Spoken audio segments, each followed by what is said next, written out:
नमस्कार, स्वागत है आपका राज्यसभा टेलीविजन में। मैं हूं आरफा खानम शेरवानी। खास कार्यक्रम देश देशांतर में आज बात होगी दलित राजनीति की।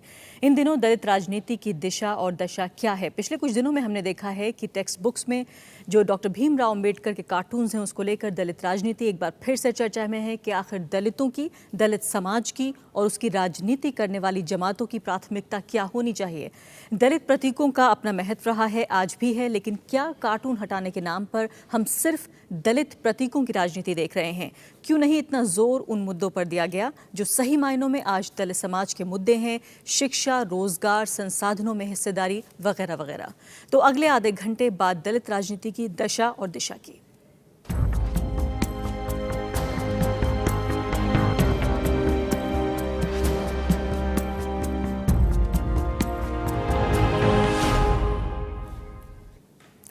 मेरे साथ खास मेहमान भी कर दी, लेकिन सवाल यह है कि 50 के दशक में बना ये कार्टून आज अचानक क्यों इसलिए हुआ क्योंकि सामाजिक और राजनीतिक परिस्थितियां बदल गई हैं। राजनीति वास्तविक मुद्दों से भटककर अवसरवादी हो रही है, या निजी क्षेत्र में आरक्षण का सवाल हो। दलित नेता बिखरे हुए हैं और न ही कोई सवाल खड़े कर रहे हैं। ये कथित दलित समर्थक दल मूल मुद्दों से भटककर प्रतीकों की लड़ाई लड़ने में व्यस्त है।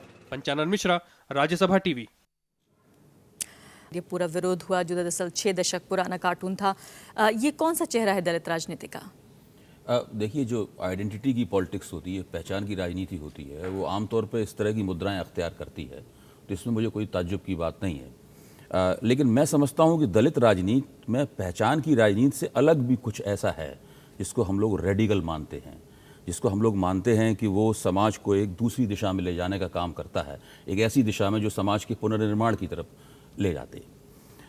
लेकिन इस मुद्दे पर दलित राजनीति ने बिल्कुल विशुद्ध क्लासिकल जो आइडेंटिटी पॉलिटिक्स होती है वैसी मुद्रा अख्तियार की है, और अब वो मुद्रा बढ़ते बढ़ते इस हद तक पहुंच गई है कि उनके कुछ बुद्धिजीवी और कुछ नेता ये कहने लगे हैं कि अंबेडकर केवल संविधान के निर्माता नहीं थे, अंबेडकर केवल गांधी और नेहरू की तरह राष्ट्रीय नेता नहीं थे, बल्कि अंबेडकर तो दलितों के प्रॉफिट हैं, दलितों के पैगंबर हैं। उनकी हैसियत वही है जो कि पैगंबर की मुसलमानों के लिए हैसियत है, वो अंबेडकर की दलितों के लिए हैसियत है। तो एक बार जब आपने अंबेडकर को पैगंबर कहना शुरू कर दिया, मैं समझता हूँ इसको शुरुआती मानता हूँ, मैं नहीं कहता हूँ सभी लोगों ने ऐसा मान लिया है कि उसके विरोधी स्वर भी मौजूद हैं दलित राजनीति में और दलित विमर्श के अंदर। अगर आपने एक बार उनको पैगंबर मानना स्वीकार कर लिया, शुरू कर दिया, और उसका दलितों के अंदर से ही कोई जबरदस्त विरोध नहीं हुआ, क्योंकि दलितों के बाहर से उसका विरोध करने की हिम्मत तो बहुत कम लोगों को है, बल्कि बड़े इंटेलेक्चुअल्स को भी हमने देखा इस बात को अपोज करते हुए। अगर अंबेडकर को पैगंबर मानने की शुरुआत कर दी, फिर तो अंबेडकर की आलोचना करना, उनके पूरे विमर्श को आलोचनात्मक दृष्टि से देखना, पूरी दलित राजनीति को आलोचनात्मक दृष्टि से देखना बहुत ही मुश्किल हो जाएगा। और न सिर्फ ये कहा गया है बल्कि उसको दर्शाया भी गया। जब एक बार आप पैगंबर बनाएंगे तो हर चीज फिर ईश निंदा में बदल जाएगी। बिल्कुल। तो फिर वो बिल्कुल एकदम सांप्रदायिक चीज है। और आप देखिए दलितों और इसमें रिलीजन का जो अंश है वो भी दलितों की संख्यात्मक उपस्थिति इस देश में कोई 15% के आसपास है। इस देश में तो असंख्य देवी देवता हैं, बिल्कुल, न जाने कितने पैगंबर हैं, न जाने आजकल तो बहुत सारे गुरु भी पैदा हो गए हैं। तो 15% लोगों का देवता जो है वो तो एक कोने में चला जाएगा। उसका दूसरा सबसे बड़ा नुकसान दलित राजनीति को ये होगा कि अंबेडकर, जिन्हें पहले तो ज्ञान की राजनीति के तहत कोशिश की गई कि वो केवल महारों के नेता हैं, दोबारा ये कोशिश की गई वो केवल दलितों के नेता हैं, धीरे धीरे करके एक राष्ट्रीय बहस के जरिए अंबेडकर की स्मृति अब राष्ट्रीय स्मृति में बदल चुकी है। बिल्कुल। और वो धीरे धीरे करके गांधी और नेहरू के समकक्ष दिखने लगे हैं और रखे जाने लगे हैं। ऐसे मौके पर अगर आप उन्हें केवल दलितों के पैगंबर के रूप में और एक सिर्फ दलितों के नेता के रूप में प्रतिष्ठित करने की कोशिश करेंगे तो इससे तो वो और ज्यादा कोने में धकेल जाएंगे और अभी तक की सारी उपलब्धियां जो हैं वो नष्ट हो जाएंगी। प्रोफेसर तुलसीराम, आप क्या मानते हैं, ये एक इमोशनल इशू है, इंटेलेक्चुअल इशू है, इसको जज्बाती आधार पर हम देखें या वैचारिक आधार पर देखें? नहीं, ये तो न तो इमोशनल है और न इंटेलेक्चुअल है। बाबा साहब अम्बेडकर 1949 में ही जिस समय ये कार्टून बना, उन्होंने कॉन्स्टिट्यूएंट असेंबली में एक बहुत महत्वपूर्ण बात कही थी। वो ये थी कि धर्म में व्यक्ति पूजा जो है आपको मुक्ति दिला सकती है, स्वर्ग पहुंचा सकती है, लेकिन राजनीति में व्यक्ति पूजा जो है वह सीधे डिक्टेटरशिप की तरफ ले जाएगी। पहली बात ये, बाबा साहब अम्बेडकर के इस बयान को बहुत गौर से सोचना पड़ेगा। वो डेमोक्रेसी के इतने ज़्यादा वो उस पर जोर देते थे। जब शेड्यूल कास्ट फेडरेशन का मैनिफेस्टो लिखा तो पहला चैप्टर ही डेमोक्रेसी पर है। उसके डिटेल में मैं नहीं जाना चाहता हूँ, लेकिन दूसरी बात ये कि ये किसी कार्टून को लेकर या किसी किताब को लेकर के जो हंगामा होता है देश में, इस पर तालिबान और संघ परिवार का असर है। संघ परिवार, शिवसेना समय समय पर किसी पेंटिंग को लेकर के, किसी किताब को लेकर के तोड़ फोड़ करते हैं, जलाते हैं उसको। ये तमाम चीज़ें उन्होंने ही शुरू किया था उस समय जब अटल बिहारी वाजपेयी प्रधानमंत्री पद पर आए थे जी। तो उस समय संघ परिवार अपने सारे एजेंडा सामने लाने की कोशिश की, जिसमें ये किताबों को, पेंटिंग को, और हमको FM हुसैन का याद है कि बेचारे उनको देश छोड़ के भागना पड़ा। आप ये कह रहे हैं वही अंश आपको इसमें भी नजर आ रहा है, ये उसी का प्रभाव है। बिल्कुल। कविता कृष्ण, मैं आपकी तरफ आऊंगी, इससे पहले कि PL पुनिया जी से एक सवाल पूछ लूं। काफी हद तक ये कहा जा रहा है कि ये पूरा मामला जो है उनके जरिए शुरू किया गया है। PL पुनिया जी, ये बताइए कि यहाँ पर बात ये हो रही है कि जिस बुनियादी चीज के साथ लड़कर अंबेडकर साहब ने यहाँ तक लेकर आए दलित समुदाय को, जिस भारत का उन्होंने सपना देखा, जिस डेमोक्रेटिक सोसाइटी की उन्होंने बात की है, कहीं ना कहीं ये जो कार्टून विरोध है ये उसी के अगेंस्ट जा रहा है। देखिए, मैं अभी आपकी रिपोर्ट भी मैंने सुनी और बड़े योग्य हमारे पैनलिस्ट हैं, उनकी भी बातें सुनी। इस पे मुझे कोई आपत्ति नहीं है जो उन्होंने विचार व्यक्त किए। अप्रैल के महीने में 12 अप्रैल को हमने डायरेक्टर NCERT को चिट्ठी लिखी। ये कार्टून छपा है जिसमें ये दिखाया गया, क्योंकि मुझे एक बच्चे ने ला के दिखाया कि इस तरह से बाबा साहब डॉक्टर भीमराव अम्बेडकर को नेहरू जी कोड़ा मार रहे हैं, इस तरह से हमारी किताब में है। तो मैंने किताब मंगाई, उससे भ्रम वाकई फैलता था। तो मैंने डायरेक्टर NCERT से रिपोर्ट मांगी। डायरेक्टर NCERT ने पहले तो नहीं जवाब दिया, फिर जवाब दिया। उसमें योगेंद्र यादव जी और उनका साथ में ओपिनियन भी साथ में लगा के भेजा था कि ये ठीक है, ये फ्रेमर्स ऑफ द कॉन्स्टिट्यूशन के बारे में नहीं है जी, बल्कि फ्रेमिंग ऑफ द कॉन्स्टिट्यूशन के बारे में है। और लेकिन हमने देखा कि इससे भ्रम क्योंकि स्थिति पैदा हो रही है, तो हमने उनको लिखा कि ये कार्टून को हटाया जाए और ये नहीं रहना चाहिए। और ये फिर लोकसभा में, राज्यसभा में उठा। अब सवाल ये है, ये कहा जा रहा है कि साहब ये तो अभिव्यक्ति की स्वतंत्रता पे आघात पहुंच रहा है। हम ये नहीं चाहते, हम कभी भी नहीं चाहते। आज कार्टून छापे, हमारे बारे में छापे, किसी के बारे में छापे, हमें कोई आपत्ति नहीं है। और 1949 में बाबा साहब ने जब भी पढ़ा, देखा होगा, उनको भी शायद कोई आपत्ति नहीं लेकिन PL पुनिया जी, एक बात जो समझ में नहीं आ रही है कि ऐसा मेरे एक सेंटेंस और मेरा बचा है। मेरी आपत्ति है कि आज के दिन जब 1949 का कार्टून जिससे इस तरह का भ्रम फैल रहा है, इससे क्या संदेश देना चाहते हैं, क्या पढ़ाना चाहते हैं, क्या शिक्षा इससे देना चाहते हैं, क्या कौन सी ऐसी चीज है जिससे इस कार्टून के बिना वो संभव ही नहीं हो सकती है। लेकिन यहाँ बात समझता हूं कि ये सही मांग थी। और ये कह देना कि उसको पैगंबर बना दिया गया है और बाबा साहब को के प्रति आस्था है जी, और आप जगह जगह उनकी मूर्तियां लगाई हैं, तो वो जायज जो समझते हो, अपना बुजुर्ग समझते हैं, अपना लेकिन PL पुनिया जी, मैं आपसे ये जानना चाहती हूँ, आपको क्या आपत्ति हो सकती है? PL पुनिया जी, आपने पूरी बात बताई कि एक बच्चा आपके पास आया। मैं आपसे ये जानना चाहती हूँ कि एक बच्चे के किसी क्वेरी को, किसी क्यूरोसिटी को आपने शांत करने के बजाय ये कैसे मान लिया कि उस बच्चे के दिमाग पर बुरा असर पड़ रहा है? हम कैसे माने कि जो हजारों, लाखों, बल्कि करोड़ों लोगों की लोग बात कर रहे हैं कि उन तमाम बच्चों के दिमाग पर असर पड़ेगा? किस तरह से ये साबित होगा कि गलत असर पड़ रहा है? मुझे पूरे हिंदुस्तान भर से ये टेलीफोन भी आए, मैसेज भी आए कि आपने बहुत अच्छा मुद्दा उठाया है, ये बहुत गलत हो रहा है। और ये किताब में कैसे हिम्मत पड़ी? कौन लोग ऐसे हैं जो मनवादी प्रवृत्ति के हैं, जो कि इसको किताबों को बनाते हैं और सिलेबस में रख देते हैं? तो बहुत लोगों ने कहा। और आप ये अपनी अभिव्यक्ति की तो बात करते हैं, लेकिन हमारी अभिव्यक्ति हो उसके ऊपर इतना हाय तौबा मच गया जब हमने अपनी बात कही या किसी और ने अपनी बात कही है, जिन्होंने विरोध किया है कि कार्टून नहीं होना चाहिए था यहाँ पर टेक्स्ट बुक में, तो इतना हाय तौबा मच गया। तो हमारी अभिव्यक्ति के ऊपर तो इतना प्रतिबंध रहेगा।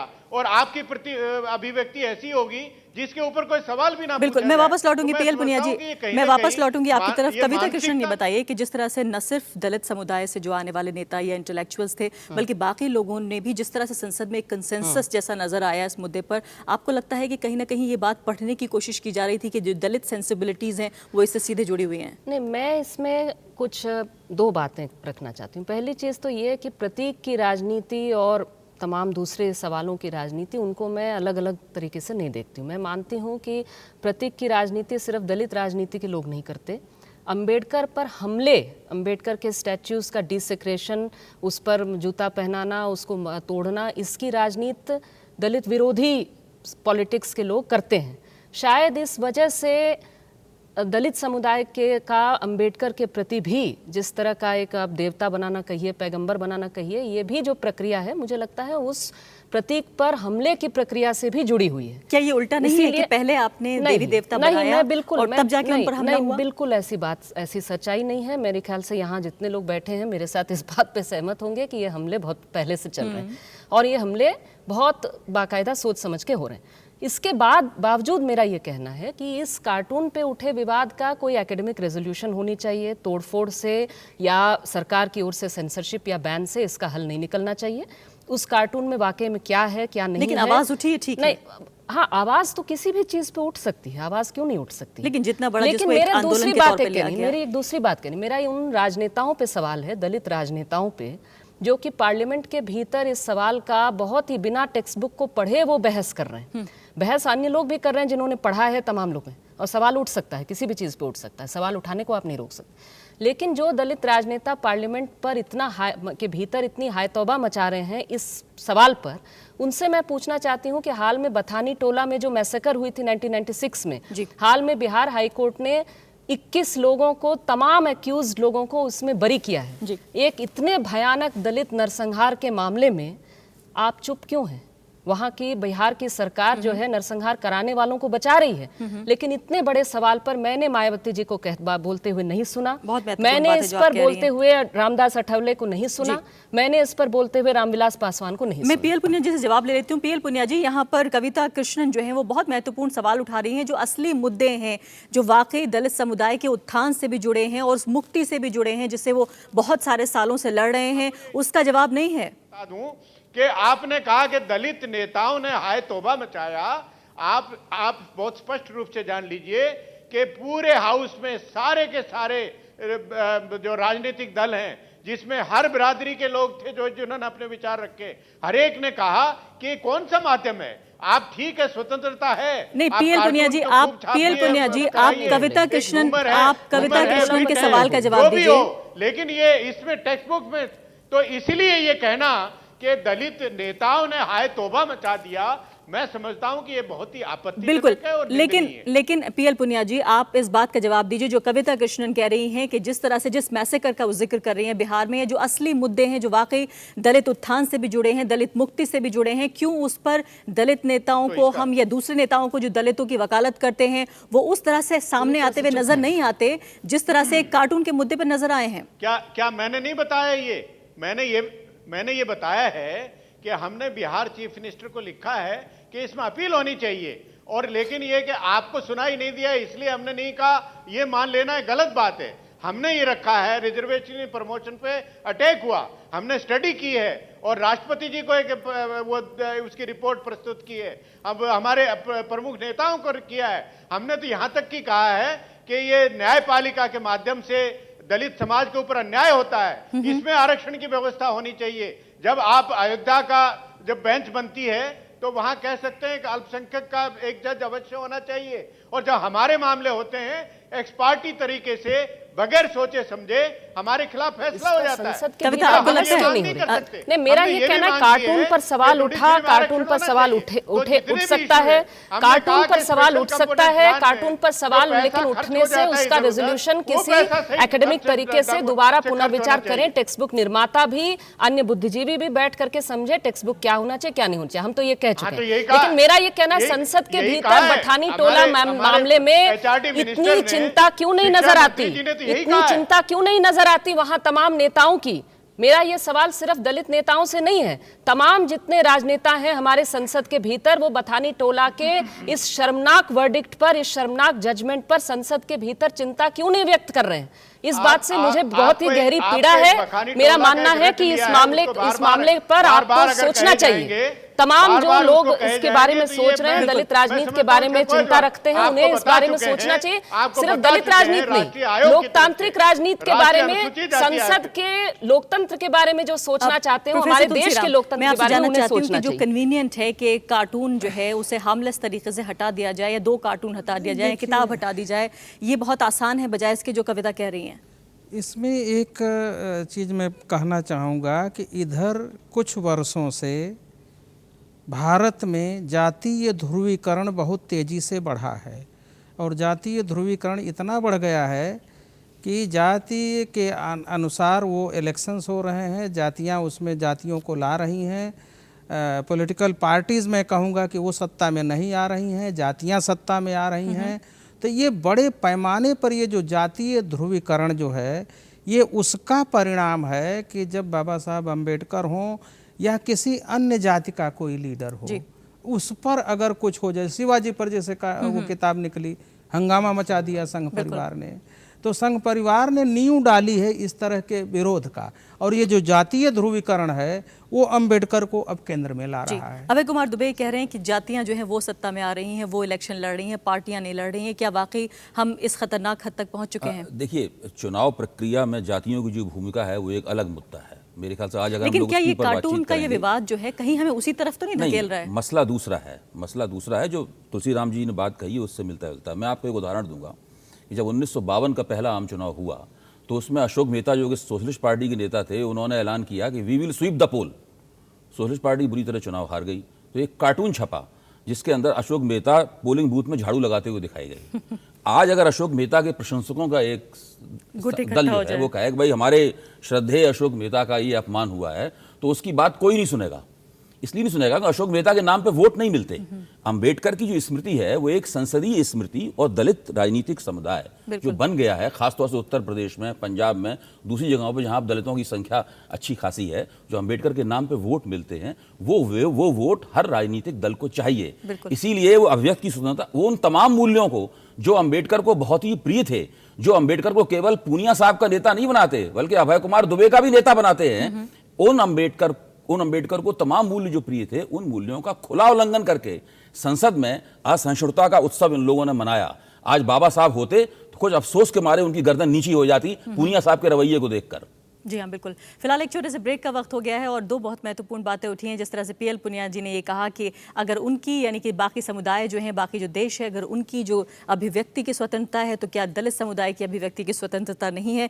और यहाँ पर अभय कुमार दुबे कह रहे हैं कि अगर अम्बेडकर होते तो शायद वो इस बात को बिल्कुल पसंद नहीं करते। ब्रेक के बाद हम जानने की कोशिश करेंगे कि बहुत बड़े बड़े मुद्दे हैं दलित समुदाय के, सिर्फ एक आरक्षण भर से शायद वो तमाम मुद्दे नहीं सुलझ गए हैं, वो क्यों नहीं उठते हैं, सिर्फ प्रतीकों की राजनीति क्यों हो रही है? ब्रेक के बाद बात करेंगे।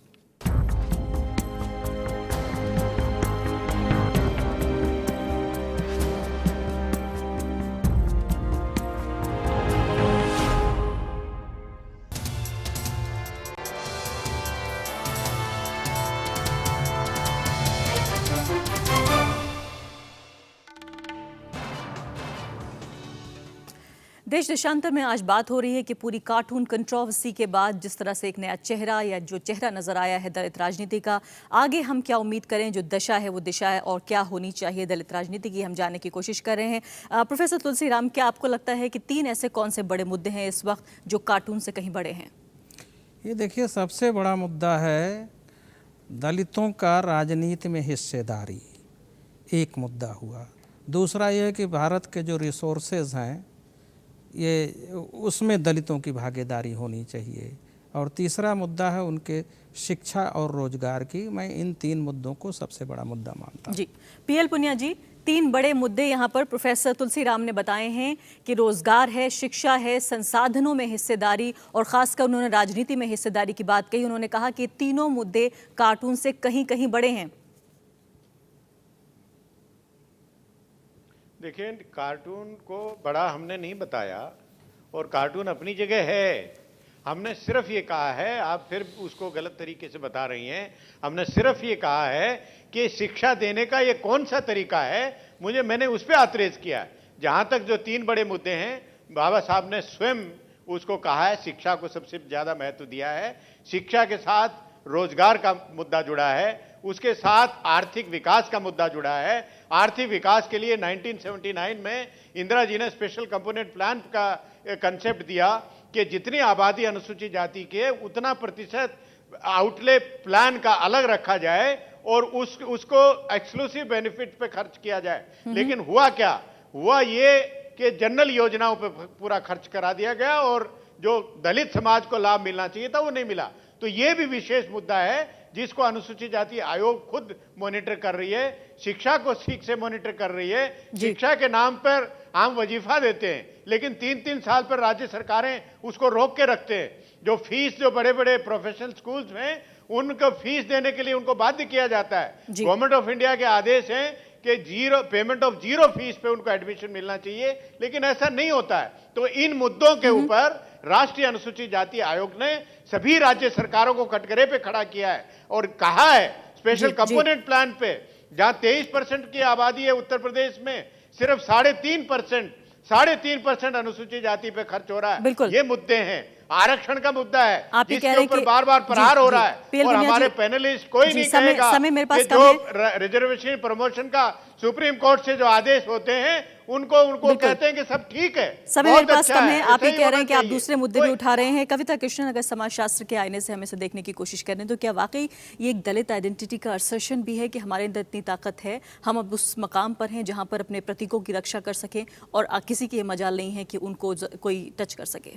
नहीं, मेरा मानना है कि चीज़ें इतना सिंपल नहीं है। दिक्कत ये है कि हाँ, ये आइडेंटिटी का असर्शन और एक पॉलिटिकल आइडेंटिटी का असर्शन बिल्कुल है, लेकिन बात ये भी है, मुझे उसमें ख़ास तरह की फ्रस्ट्रेशन भी दिखती है, क्योंकि वो इतने वर्षों से अंबेडकर के प्रतीक पर इतने हमले और उनके जो राजनीतिक एस्पिरेशंस हैं, समाज से, सोसाइटी से उनके जो एस्पिरेशंस हैं दलित समाज के, उसके साथ मुझे लगता है लगातार एक बिट्रेयल हुआ है, लगातार बिट्रेयल हुआ है।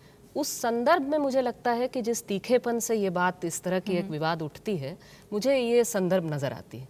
लेकिन आप जो यहाँ चर्चा कर रहे हैं, मुझे उसमें लगता है कि देखिए, ये बिट्रेयल सिर्फ उस स्तर पे नहीं है कि कुछ प्रतीकों के स्तर पे। देखिए ना भाई, 60 साल में आपका संसद 60 साल मना रहा है, लेकिन आज तक जो है ये दलितों को लैंड रिफॉर्म नहीं हुआ। आपके देश ने आधा अधूरा इसको छोड़ दिया।